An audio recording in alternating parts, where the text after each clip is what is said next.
Yanes. As an African American male, I find that some people like to count me out of experiences, especially in regards to the fields of science and technology.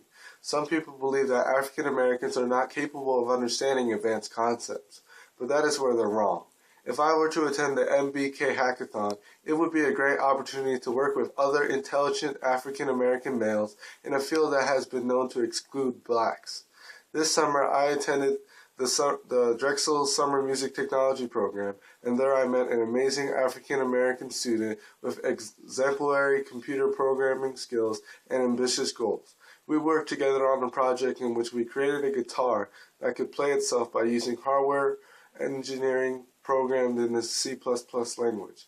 After that incredible experience, I have an even stronger interest in computer programming, creating applications, and bringing ideas to life by using technology. I also have a great desire to work with other intellectual African American males who are innovative and fearless with their ideas. Thank you.